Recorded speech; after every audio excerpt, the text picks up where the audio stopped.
Good morning, everyone.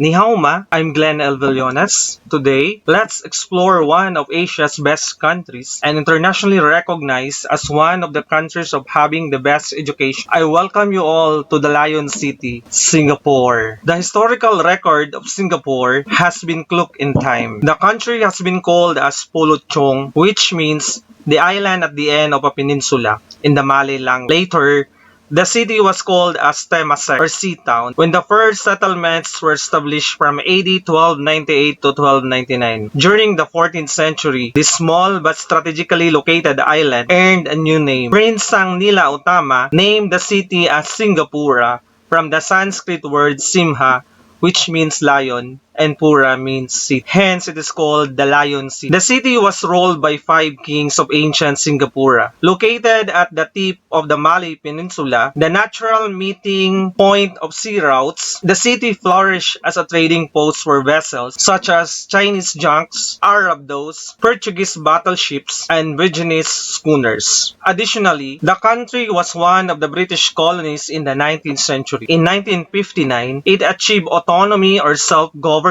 and became an independent nation in 1960. With close to no natural resources, under Lee Kuan Yew's leadership, immediately made economic development its top priority, with targeted policies in foreign investment and education primarily driving growth. Since 1960s, its leadership has focused on education as a way of reaching their goals. Its citizens have placed a high priority on education and have demonstrated their readiness to invest heavily in education. Today, Singapore is a vibrant cosmopolitan city with one of the world's busiest ports and airports, as well as an educational system that has been internationally acknowledged as successful. Geographically, Singapore has a total area of about 224.5 square miles. It comprises one principal island and 58 islets. It is located at the tip of the Malay Peninsula at the end of the Straits of Malacca. Culture of Singapore. It's a melange of Malay, South Asian, Southeast Asian, and Eurasian culture and influences. The quintessential cosmopolitan, Singaporean culture has transformed greatly over the years. The indigenous culture of Singapore was originally influenced by Austronesian people who arrived here from Taiwan. During the course of many years, Singapore's culture was further influenced and inspired by multiple Chinese dynasties and other Asian countries, which have eventually given shape to the eccentric and shrinking Singaporean culture that are seen today. You can see signs: no smoking, no eating or drinking flammable goods, no durians, with corresponding fines. That is why Singapore is called as the Fine City. Demography. During its inception as an independent nation, the population was roughly a quarter of its current size at 1,646,400. And although the median age was 18, only 3,502 individuals were enrolled in a domestic university program, with another 4,659 enrolled in a teacher program or technical education program. Presently, the current population of Singapore is 5,863,971 compared to 100,031,075 of the Philippines. Its population is equivalent to 0.08%, while the Philippines is 1.41% of the total world population. 100% of the population is urban in Singapore, while the Philippines comprise only of 47.5%. Presented in the figures are the population of Singapore from 1950 to 2020 and the yearly population growth rate. As you observe that the population of the Singapore is increasing from 1950 to 2020. And the other hand, the yearly growth rate is decreasing. Singapore's education system. The education in Singapore is managed by the Ministry of Education, which controls the development and administration of state schools receiving taxpayers' funding, but also has an advisory and supervisory role in respect of private schools. For both private and state schools, there are variations in the extent of autonomy in their curriculum, scope of taxpayers' aid and funding, tuition burden on the students, and admission policy. The education system of Singapore follows these stages. Starts from preschool, then primary, secondary, pre-university, and university. For comparison or comparative purposes, let's try to check Singapore and Philippines. Both of these two nations have the same stages of education. Starts with preschool, optional ages 4 to 6 and 5, primary 7 to 12, 6 to 12. However, in Singapore, before a student enters secondary level, a student must pass the Primary School Leaving Examination or PSLE. Where in fact in our country, there is no such examination that will screen students before entering secondary level.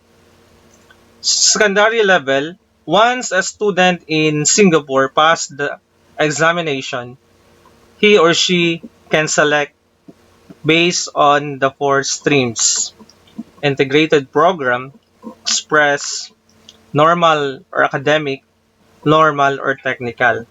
However, if a student failed in the exam, a student may retake the exam after a year or may proceed to a vocational course. In our case, Philippines, once a student has a passing grade of 75, he or she can automatically enroll in the secondary level with the following special programs or tracks for junior and senior high school. In Singapore, their senior high school is labeled as pre-university stage. And after the pre-university stage and senior high school in our country, a student can now proceed to the university level. Other notable facts. The head of government of Singapore is called as the Prime Minister. Presently, their Prime Minister is Lee Hsien Loong. In our case, we have our President Rodrigo Roa Duterte. The head of education in Singapore is managed by the Ministry of Education. In the Philippines, we have a tripocalized system wherein three leaders manage our system of education. In DepEd, we have Secretary Briones. TESDA, we have Secretary La Peña. CHED, Secretary De Vera. In the medium of instruction, the subject matter in Singapore is English.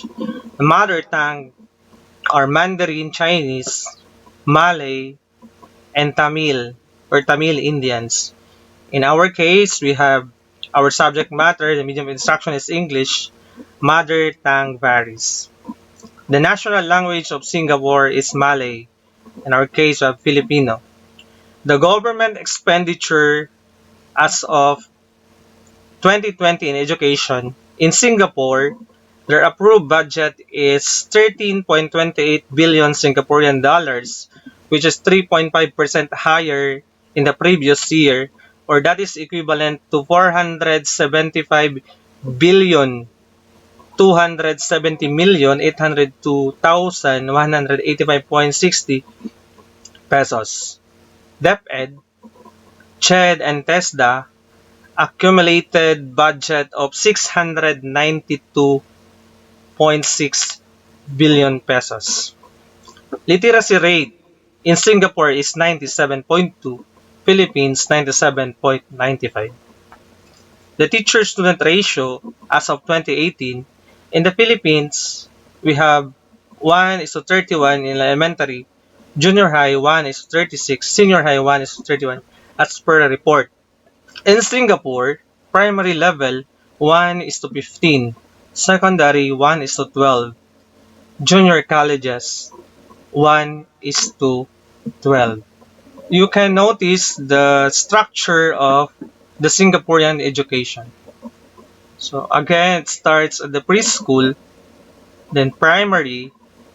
Before entering secondary, student must pass the PSLE, and then students could either proceed to integrated program, secondary express, secondary normal technical, technical schools vocational, and then proceed to higher education. What about the performance of Singaporean students in international assessments?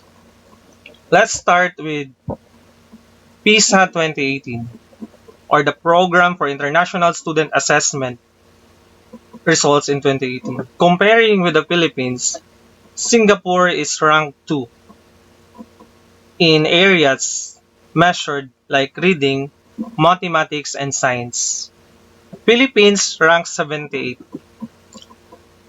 second to the last out of the 79 countries participated in the test.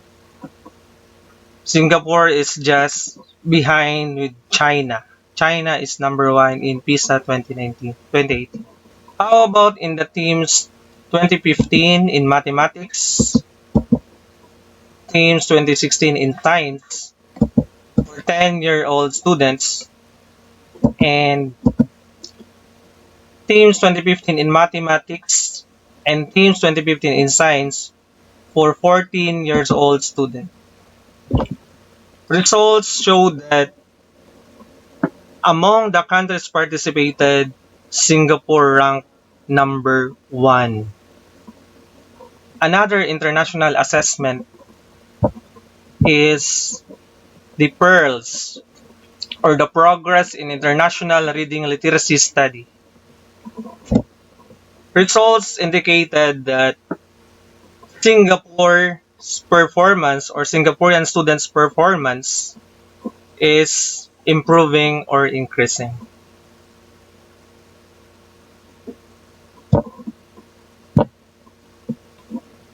So what are now the impact of human resources to countries' growth?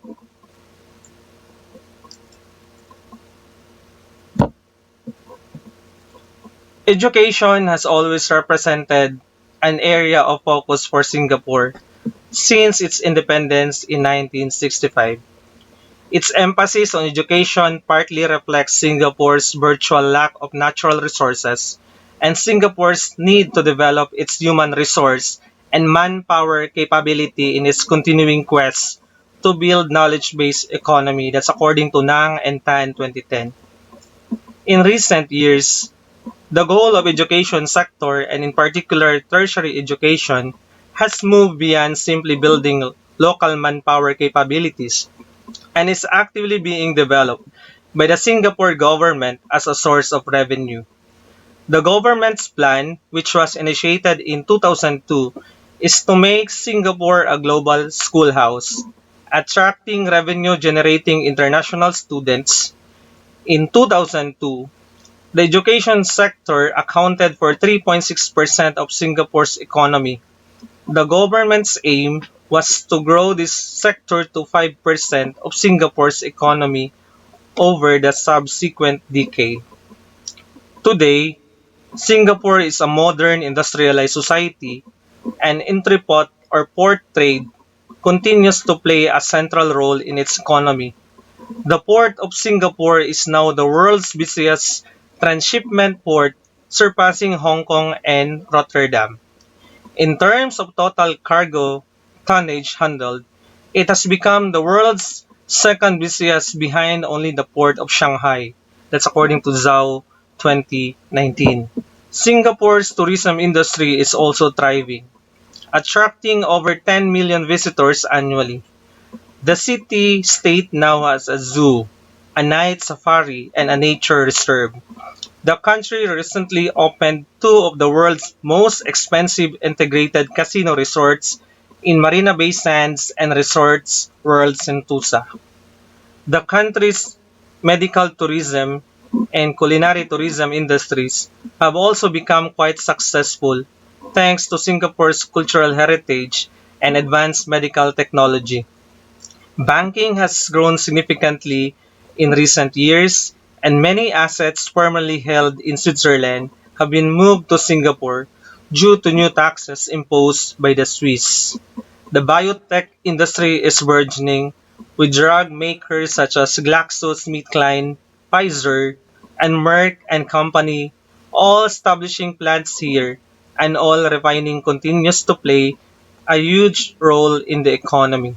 Despite its small size, Singapore is now the 15th largest trading partner of the United States.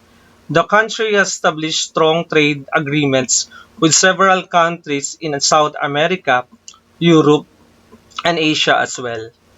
There are currently over 3,000 multinational corporations operating in the country, accounting for more than two-thirds of its manufacturing output and direct export sales.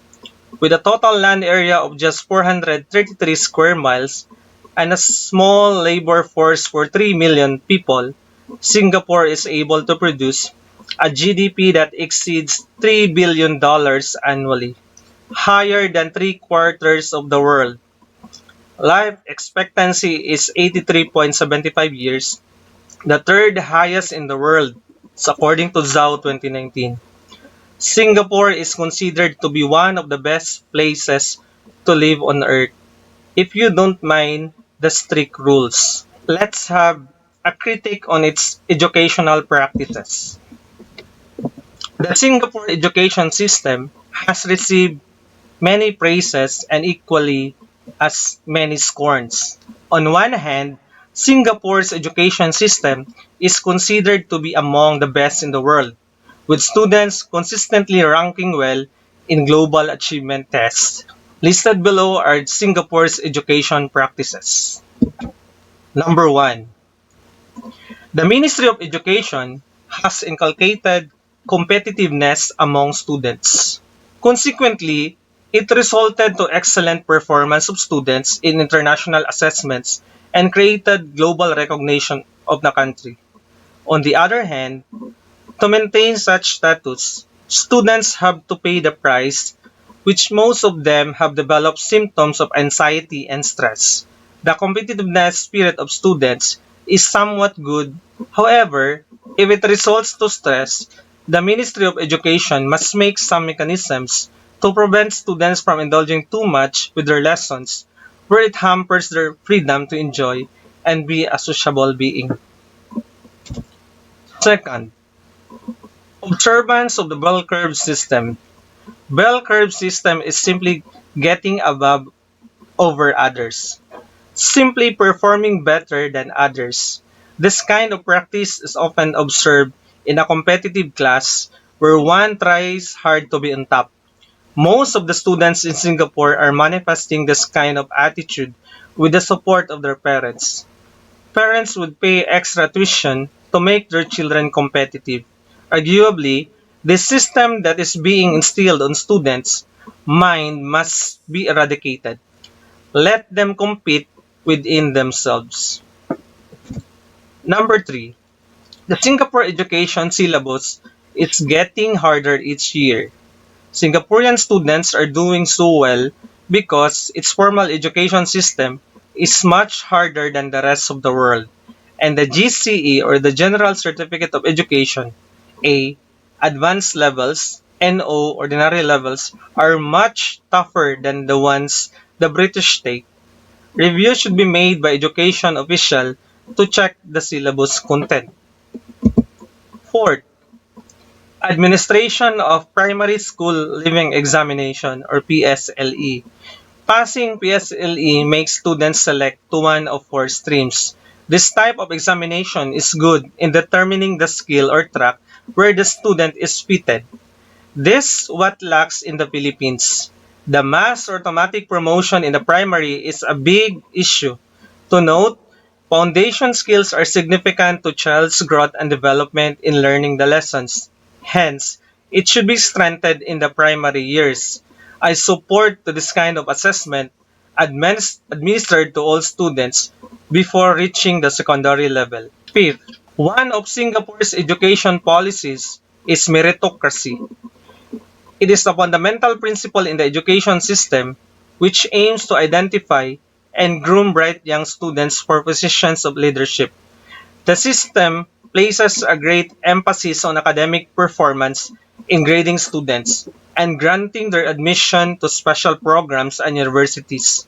Though this has raised concerns about breeding elitism, this does not give others an equal chance to lead the country.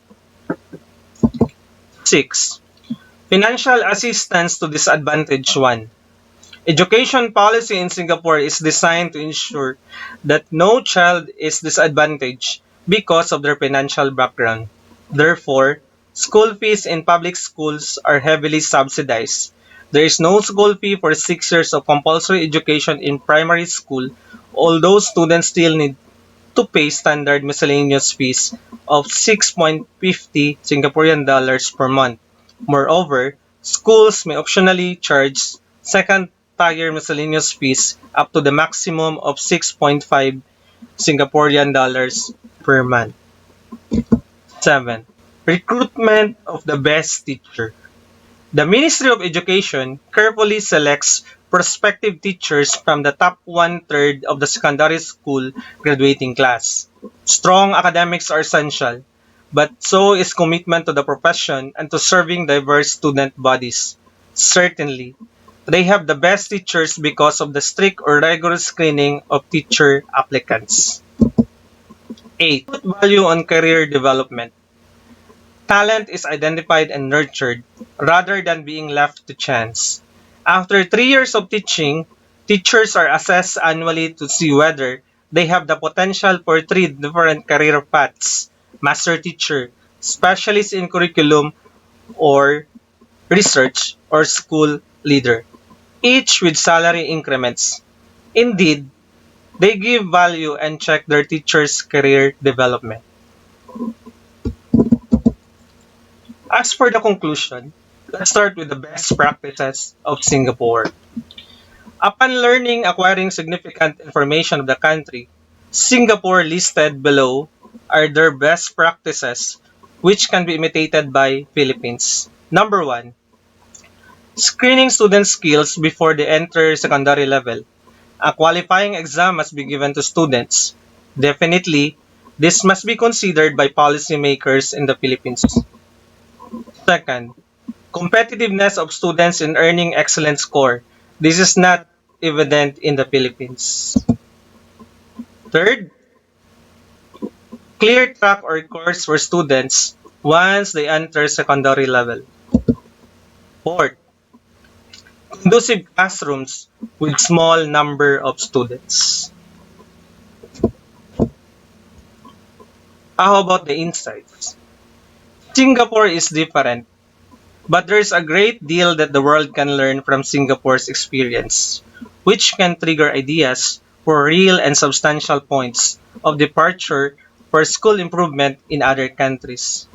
Learning from Singapore is easier if we recognize the education system's stability, connectedness, and pursuit of natural survival and prosperity. It is easier if we reserve judgment on unfamiliar practices until we understand why they exist and what makes them possible. Meanwhile, Philippines is far from Singapore in terms of students' performance and management of education. The subpar performance of Filipino students in science, mathematics, and reading in international assessments is an eye-opener to DepEd officials and teaching workforce. Learning from Singapore's experience provides hints on how to improve students' performance in the aforementioned areas. Singaporean education puts emphasis on scores. The imbued spirit of competitiveness. Good is not enough. Best or excellence should be achieved. Can Filipino students replicate or apply that mantra? For now, it is hard and not possible. Additionally, the tripocalized system of management of education should work harmoniously or holistically. The Ministry of Education of Singapore manage education from preschool to tertiary institutions. I do hope that the management of education by three agencies in the Philippines is not a liability or a problem. Unlike Singapore, only one oversees the affairs in education. More importantly, teachers should be given enough training and they should invest more in doing research. Through this, significant findings may result to appropriate policy development and implementation. Have a nice day, everyone.